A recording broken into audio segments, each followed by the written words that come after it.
ఫుడ్‌తో తగ్గించుకోవచ్చు డయాబెటిస్ అని కొంతమంది ఈ మధ్య చెప్తున్నారు సార్. కానీ అవును. ఎలా తగ్గించుకోవాలి? ఏ ఫుడ్‌తో తగ్గించుకోవాలి? ఫర్ ఎగ్జాంపుల్ డయాబెటీస్ ఉన్న వాళ్ళల్లో 1 కేజీ బాడీ వెయిట్‌కి 0.8 గ్రామ్స్ ప్రోటీన్ అవసరం. ఫర్ ఎగ్జాంపుల్ ఇప్పుడు 50 కేజీలు ఉన్నారనుకోండి.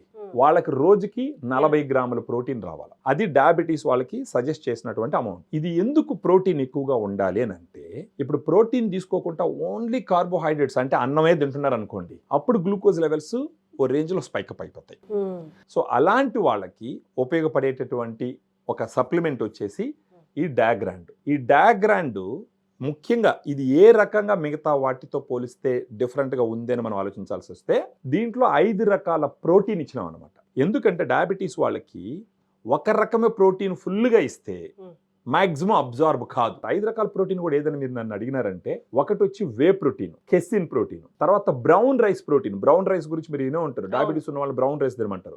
ఆ బ్రౌన్ రైస్ నుంచి తీసినటువంటి ప్రోటీన్. ఇంకొకటి పచ్చి బట్టన్నాలు, గ్రీన్ పీస్ అంటారు కదా, దాంట్ నుంచి తీసిన ప్రోటీన్. ఇంకొకటి వచ్చి సోయా ప్రోటీన్. సో ఈ విధంగా 5 రకాల ప్రోటీన్స్ ఈ పౌడర్ లో ఇవ్వడం జరిగింది. ఉదయాన్నే గాన తాగినారంటే నీళ్ళల్లో కలుపుకొని, వాళ్ళకి జరిగేది ఏంటంటే ఫస్ట్ వాళ్ళకి ఆకలి తగ్గుతుంది. ఇలాంటివి ఒక మంత్ కి 3 టిన్స్ వాడుకోవాలి.